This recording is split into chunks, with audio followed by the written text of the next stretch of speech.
August மாதம் 13ஆம் தேதி வியாழக்கிழமை இன்றைய நாள். ஈஸ்டர் குண்டுவெடிப்பு தொடர்பான ஒரு முக்கியமான தீர்ப்பு ஒன்று வரப்போகிறது. ஈஸ்டர் குண்டுவெடிப்பில் நேரடியாக சம்பந்தப்பட்டதாக குற்றம் சாட்டப்பட்ட நௌஃபர் மௌலவி உட்பட 24 பேரினுடைய வழக்கு விசாரணைகள் முடிந்திருக்கக்கூடிய நிலையில் வெகு விரைவில் தீர்ப்பு வழங்கப்பட இருப்பதாகத்தான் சொல்லப்படுகிறது. இது பற்றி உங்களோடு கருத்துக்களை, தகவல்களை பகிர்ந்து கொள்வதற்கு முதலில் இன்னொரு முக்கியமான விவரம் இருக்கிறது. அதாவது புலனாய்வு ஊடகவியலாளர்கள் தங்களுடைய பக்கங்களில், சேனல்களில் பதிவு செய்திருக்கக்கூடிய சில தகவல்களின் அடிப்படையிலேயே இதை உங்களோடு பகிர்ந்து கொள்கிறோம். ஒரு மரண தண்டனை கைதி சிறைச்சாலைக்கு அழைத்து வரப்பட்டால் என்ன மாதிரியான நடவடிக்கைகள் பின்பற்றப்படும், என்ன மாதிரியான விதிகளுக்கு உட்பட்டு அவர்கள் இருப்பார்கள் என்று பலருக்கும் தெரிந்திருக்க வாய்ப்பு இல்லை. ஈஸ்டர் பயங்கரத்தை தடுக்க தவறியமைக்காக மரண தண்டனை அனுபவிக்கக்கூடிய முன்னாள் போலீஸ் மா அதிபர் பூஜித்த ஜெயசுந்தரம் மற்றும் முன்னாள் பாதுகாப்பு செயலாளர் ஹேமஸ்ரீ பெர்னாண்டோ ஆகியோருக்கு தகர பாத்திரங்கள் வழங்கப்பட்டிருப்பதாக சொல்லப்படுகிறது. இது பற்றி ஒரு சில புலனாய்வு ஊடகங்கள் விறுவிறுப்பான செய்திகளை வெளியிட்டுக் கொண்டிருக்கின்றன. நாம் பூஜித்தவினதும் ஹேமஸ்ரீ பெர்னாண்டோவினதும் சிறைச்சாலை தினங்கள் பற்றிய அந்த சுவாரஸ்யங்களுடன், அவர்களுடைய தினசரி நாட்குறிப்புகளுடன் இன்றைய வீடியோவை ஆரம்பிப்போம். எனதான் விதவிதமான பட்டங்களுடனும் பதவிகளுடனும் இருந்தாலும் குனிந்து சலாம் போட்டு மரியாதை செய்யவும், தூரத்திலேயே கண்டாலே விலகி நின்று ஒதுங்கவும், எட்டாக மடிந்து பேசவும் என்று சொல்லி பெரும் பட்டாளமே இருந்தாலும் கூட சிறைக்குள்ளே போய்விட்டால் அவர்கள் வெறும் இலக்கங்கள் தான். அவர்களுடைய பட்டங்கள், அந்தஸ்துகள் இது மாத்திரமல்ல, அவர்களுடைய பெயரை கூட யாரும் உள்ளே உச்சரிப்பது கூட இல்லை. அனைத்து நிர்வாக நடவடிக்கைகளுக்கும் இலக்கங்கள் தான் வழங்கப்படும் என்று சொல்லப்படுகிறது. பூஜித்த ஜெயசுந்தரவுக்கு வழங்கப்பட்டிருக்கக்கூடிய இலக்கம் குறித்தும் அந்த புலனாய்வு ஊடகவியலாளர்கள் பதிவு செய்திருந்தார்கள். E33-176. ஹேமஸ்ரீ பெர்னாண்டோவுக்கு வழங்கப்பட்டிருக்கும் இலக்கம் E33-177. சரி, ஹேமஸ்ரீ பெர்னாண்டோ சுகவீனம் அடைந்திருக்கிறார் என்று வைத்துக் கொள்வோம். ஒரு உதாரணத்துக்கு, முன்னாள் பாதுகாப்பு செயலாளர் கௌரவம் பொருந்திய ஹேமஸ்ரீ பெர்னாண்டோ சுகவீனமாக இருக்கிறார் என்று லெஜரில் பதிய மாட்டார்களாம். இந்த செக்ஷனில் இத்தனையாம் வார்டில் இருக்கக்கூடிய E33-177க்கு காய்ச்சல் வந்தது, 2 பெனடோல்களும் ஒரு இமோக்சிலினும் வழங்கப்பட்டன என்றுதான் எழுதி வைப்பார்களாம். ஒரு காலத்தில் நாள் முழுக்க ஏசி அறையில் இருந்தவாறு கட்டளைகளுக்கு மேல் கட்டளைகளை பிரயோகித்துக் கொண்டு இருந்தவர்களுக்கு கைது எண்கள் வழங்கப்பட்டு பதிவு செய்து முடிந்ததுக்கு பிறகு உறங்குவதற்காக தென்னை நாரால் செய்த ஒரு தலையணையையும் பாயையும் வழங்குவார்களாம். உணவு உட்கொள்வதற்கும் தண்ணீர் பருகுவதற்கும் ஒரு தகர தட்டு ஒன்றும் ஒரு தகர கோப்பை ஒன்றும் வழங்கப்படுமாம். தகர தட்டை கையில் எடுத்தவுடன் மிகுந்த உணர்ச்சி வசப்பட்டு போனாராம் ஹேமஸ்ரீ. ஆனால் பூஜித்தவோ போலீஸ்மா அதிபராக இருந்தவர். அழலாமா? முடியாது. பெருகி வந்த அந்த கண்ணீரை மறைத்தபடி தலை குனிந்தவாறு அவற்றை பெற்றுக்கொண்டு பதிலுக்கு தன்னுடைய ரெடிமேட் புன்னகையை சிந்தியிருக்கிறார்.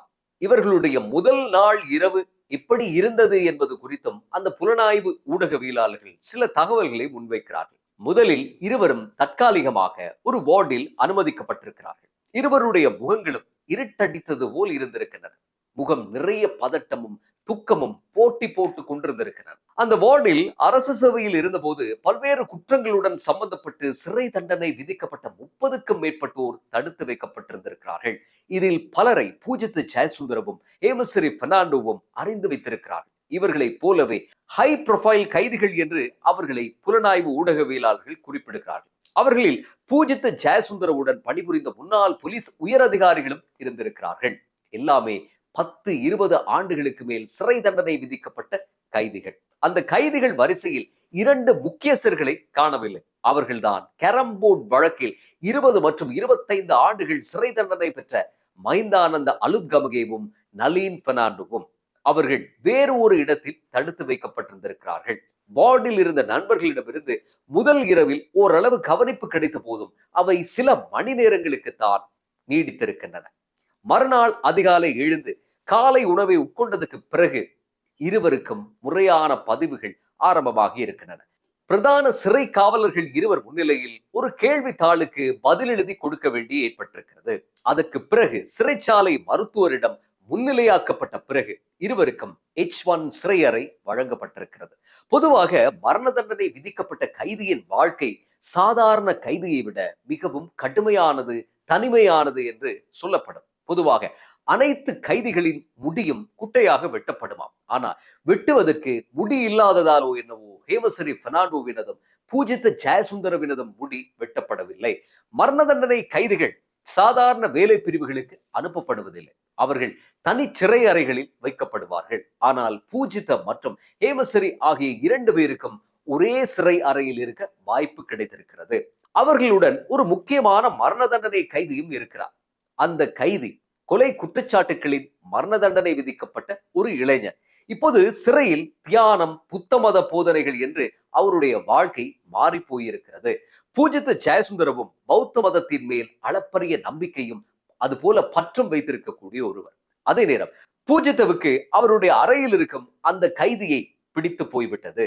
ஆரம்பத்தில் கலவர முகத்துடன் அதிர்ச்சி அடைந்த நிலையில் ஒதுங்கியிருந்த பூஜித்த பிறகு அந்த நபருடன் நட்பு பாராட்ட தொடங்கி இருக்கிறாராம்.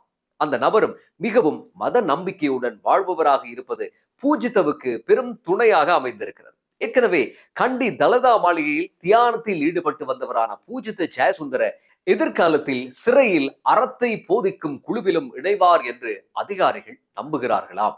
அறநெறி, புத்தரின் போதனைகள், சிறை நண்பர் நிமலுடன் தியானம் என்று பூஜித்த ஜெயசுந்தர ஒரு பற்றற்ற வாழ்வை நோக்கி பயணித்துக் கொண்டிருக்கிறார். அறநெறி, புத்தரின் போதனைகள், சிறை நண்பரின் தியானம் என்று பூஜித்த ஜெயசுந்தர ஒரு பற்றற்ற வாழ்வை நோக்கி பயணத்தை மேற்கொண்டிருக்கக்கூடிய நிலையில் ஹேமசிறி பெர்னாண்டோவால் அத்தனை சீக்கிரத்தில் தன்னை மாற்றிக்கொள்ள முடியாமல் போயிருக்கிறது. தான் எந்த குற்றமும் செய்யவில்லை என்று தொடர்ச்சியாக வலியுறுத்தி வரக்கூடிய அவர் தற்போது முழு நம்பிக்கையையும் உச்ச நீதிமன்றத்தில் தாக்கல் செய்யவிருக்கக்கூடிய மேன்முறையீட்டின் மீது வைத்திருக்கிறாராம்.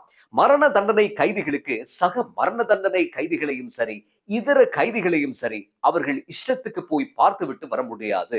ஒரே வார்டில் இருந்தால் வெளியே கண்டால் ஒரு ஹாய் சொல்லிக் கொள்ள முடியுமாம். ஆனால் வெவ்வேறு வார்டுகளாக இருந்தால் அது சாத்தியமில்லை.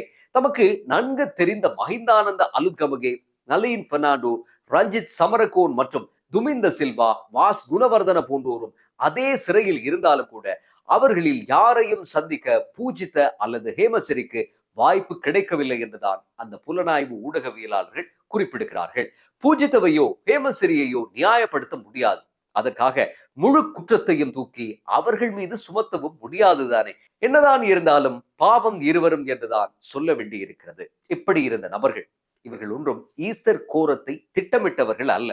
இவர்கள் அதிகாரிகளாக இருந்தபோது ஒரு கோமாளி கும்பல் ஆட்சி செய்ததால் பலிக்கடாவாகி போனார்கள். இன்று ஒரு தகர டப்பாவை தூக்கி கொண்டு மணி அடித்தால் போய் வரிசையில் நின்று சாப்பிட்டு விட்டு இறந்த காலத்தினுடைய தப்பவிட்ட தருணங்களை நினைத்து புலம்ப வேண்டிய ஒரு துர்பாக்கிய சூழல் இவர்களுக்கு ஏற்பட்டிருக்கிறது.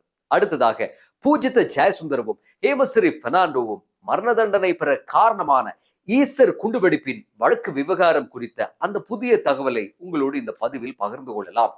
புதிதாக இப்போது ஈஸ்டர் குண்டுவெடிப்பு தொடர்பாக வர இருக்கக்கூடிய அந்த தீர்ப்பு குறித்ததுதான் இந்த தகவல்கள். அநேகமாக பூஜித்தவுக்கும் ஹேமசிறி பெர்னாண்டோவுக்கும் வழங்கப்பட்டது போன்ற ஒரு தண்டனை ஈஸ்டர் குண்டுவெடிப்பில் நேரடியாக சம்பந்தப்பட்டவர்கள் என்று குற்றம் சாட்டப்படும் நௌஃபர் மௌலவி உட்பட 24 பேருக்கு வழங்கப்படலாம் என்ற எதிர்பார்ப்பு ஏற்பட்டிருக்கிறது.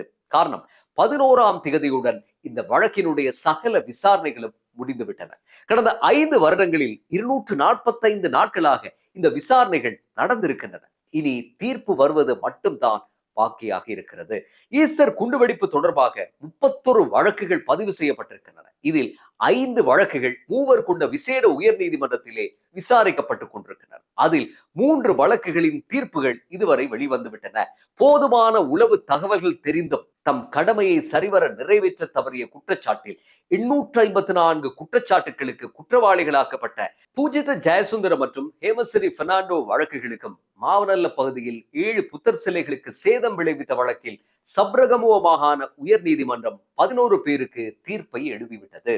இந்த நிலையில்தான் நௌஃபர் மௌலவி உட்பட 24 பேருக்கான அந்த வழக்கின் தீர்ப்பும் வர இருக்கிறது.